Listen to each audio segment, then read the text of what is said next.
নমস্কার বন্ধুরা, আপনারা অনেকেই আমার কাছে জানতে চান যে আমি কি করে গাছের কাটিং করি, মানে কাটিং থেকে চারা তৈরি করি। আজকের ভিডিওতে আপনাদেরকে পরিষ্কার ভালোভাবে বুঝিয়ে দেব। আমি আজকে ডাল নিয়েছি রক্ত জবা, যে জবাটা হয়, আমরা রক্ত জবা বলি। এখন আপনারা কি বলেন আমি ছবিটা দিয়ে দিচ্ছি ভিডিওতে, যাতে বুঝতে পারেন কোন জবা গাছের ডালটা লাগাচ্ছি। যাই হোক, আপনারা এইভাবেই সে যা গাছে হোক না কেন এইরকমভাবে কিন্তু কাটিং থেকে চারা তৈরি করতে পারবে। তো আমি এরকম রক্ত জবার একটা ডাল নিয়েছি, আর অ্যালোভেরা জেল নিয়েছি, এটা হচ্ছে রুটিন হরমোন হিসেবে কাজ করবে। আর একটা কাঠি নিয়েছি, এটাতে কি করব আপনাদের পরে জানাচ্ছি। আর এটাতে যেটাতে আমি বসাবো সেই পাত্রটা নিয়েছি, আমি একটা ভাঙা মগ ছিল আমার, সেই মগের মধ্যে নিয়েছি। এই মগের মধ্যে কিছুটা বালি নিয়েছি এবং বালিটাকে জল দিয়ে ভিজিয়ে রেখেছি। আর কেচি তো লাগবে, যেহেতু আমি এগুলো কাটিং করবো, কাটবো। আপনারা ধারালো যা ব্লেড যেটা দিয়ে পারবেন করে নেবেন কাটিং তৈরি করতে। আর যেটা লাগবে সেটা হচ্ছে ফাঙ্গিসাইড একটা লাগবে, যাতে আমি যখন চারাটা তৈরি করব যাতে এই গাছের মধ্যে সংক্রমণটা কম হয় বা না হয়। ঠিক আছে, তো প্রথমে যেটা করব সেটা হলো আমাদেরকে যে গাছের চারা তৈরি করব, আমি কিন্তু প্রতিটা গাছের চারা কিন্তু এইভাবেই তৈরি করি, এরভাবেই কাটিং করে তৈরি করি। তো আপনারা যে গাছের চারা তৈরি করবেন না কেন ঠিক এইভাবেই কিন্তু করবেন। প্রথমে যেটা করব সেটা হচ্ছে গাছগুলোকে আমরা কেটে দেব। আমরা কিন্তু সবসময় চেষ্টা করব গাছগুলোকে একটু আড়াআড়িভাবে কাটার। আড়াআড়িভাবে যদি কাটি তাহলে কিন্তু আমাদের গাছের শেকড় খুব তাড়াতাড়ি বৃদ্ধি পাবে।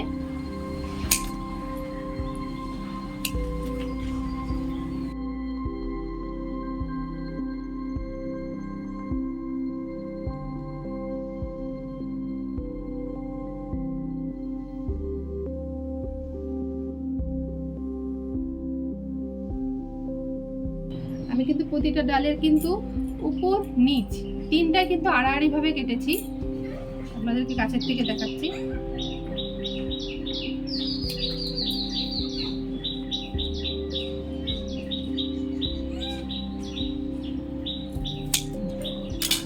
আমার এইখান থেকে আমার বেরোলো 4টা ডাল। আর পাতা যা থাকবে আপনারা কিন্তু ফেলে দেবেন, কারণ এখান থেকে আর কিছু পাতা নেওয়ার চেষ্টা করবেন না। এগুলো শুধু শুধু আপনার এই গাছের ডালটার এনার্জিটা নষ্ট করবে, শেকড় তৈরি হতে সাহায্য করবে না। ঠিক আছে, আর এই যে আড়াআড়ি বলতে এইভাবে এইভাবে এই পেছনটাও কিন্তু এইভাবেই আড়াআড়ি, মানে বাঁকাভাবে কাটবে, সোজাসুজি কাটার চেষ্টা করবেন না, তাহলে কিন্তু শেকড় গজানো একটু অসম্ভবই হয়ে ওঠে গাছটা বাঁচানো। আমার কাটা হয়ে গেছে। এরপর যেটা করতে হবে সেটা হলো গাছটার নিচের অংশে লাগাতে হবে অ্যালোভেরা জেল, আর উপর অংশে আমাকে লাগিয়ে দিতে হবে ফাঙ্গিসাইড। আপনারা ফাঙ্গিসাইড সারের দোকান থেকে কিনে আনতে পারেন, অথবা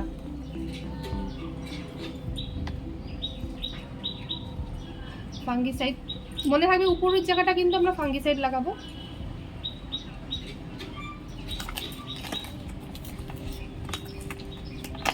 ডালটা যে ডালটা উপরের দিকে থাকবে সেই ডালটা কিন্তু উপরের দিকেই থাকবে। সেটাকে যদি আপনারা নিচের দিকে ব্যবহার করে নিচের দিকটা উপরের দিকে ব্যবহার করেন তাহলে কিন্তু ডাল থেকে চারা হওয়াটা সম্ভব হবে না। চেষ্টা করবেন সোজা দিকটা সোজার দিকে আর বাঁকা দিকটা বাঁকার দিকেই থাকবে।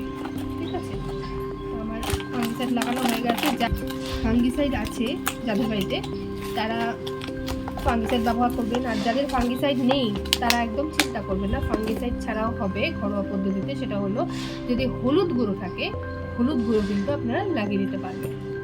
লাগিয়ে দিলে কিন্তু এখানে কোনো পচন ধরবে না, পোকার আক্রমণও হবে না। ঠিক আছে, ফাঙ্গাস লাগার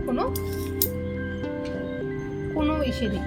আর এই যে ডালটা নিয়েছিলাম সেই ডালটা দিয়ে এইখানে যে বালিগুলো করেছি সেই বালিগুলোর মধ্যে গর্ত করে নেব, যাতে এই ডালগুলো যখন আমরা নিচে গেড়ে দেব যাতে এই ডালগুলোর মধ্যে আঘাত না লাগে। ঠিক আছে, আঘাত যাতে না লাগে সেজন্য কিন্তু আমরা আগেই গর্ত করে দিচ্ছি এই জায়গাটার মধ্যে।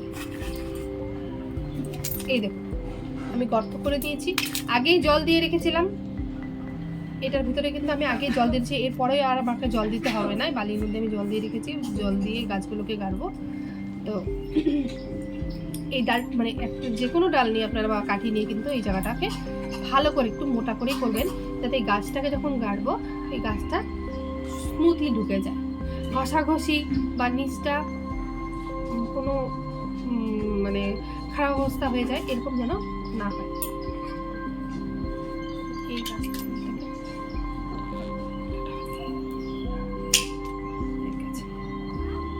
চলো এখন ওই যে অ্যালোভেরা জেল হচ্ছে আমি রুটিন হরমোন ব্যবহার করি না, আমার যেহেতু বাড়িতে অ্যালোভেরা জেল আছে সেই জন্য আমি কিন্তু অ্যালোভেরা জেল দিয়ে কিন্তু আমি রুট হরমোন হিসেবে ব্যবহার করি।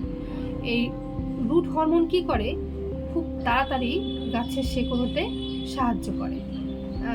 যেহেতু আমার রুট হরমোন নেই সেজন্য আমি কিন্তু এটার ভিতরে অ্যালোভেরা জেল লাগিয়ে আমি এই গর্ত যেগুলো করেছি সেই গর্তগুলোর মধ্যে লাগিয়ে দিচ্ছি।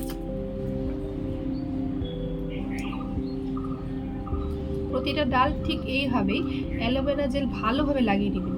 যেহেতু আপনার এখানে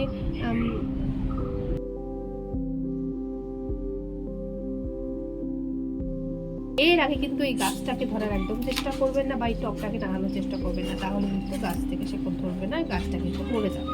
আর অতিরিক্ত গাছটার মধ্যে জল দেওয়া মানে বালি, যেহেতু বালি জল বেশিক্ষণ ধরে রাখবে না, তবুও মানে একদম যে ড্রাই হয়ে যাবে তা না, 3-4 দিন পর খেয়াল করে দেখবেন হয়তো একটু ড্রাই হয়েছে। যদি ড্রাই হয় তবেই কিন্তু এই জায়গাটায় জল দেবেন, না হলে যেহেতু গাছের ডাল খুব সহজে পচে যাবে। জল যদি এখানে বালিগুলো ড্রাই হয়ে যায়, মনে হচ্ছে হালকা করে জলটা দেবেন, এমন গপ করে জলটা ঢেলে দেবেন না, তাহলে কিন্তু গাছের ডালগুলো নড়ে যাবে, গাছের ডালটা পচে যাবে আর হতে চাবে না। তো আপনারা চেষ্টা করবেন সাইড দিয়ে একটু করে জল দিয়ে দিতে, যদি শুকিয়ে যায় তাহলে এখানে জল দেওয়ার চেষ্টা করবেন।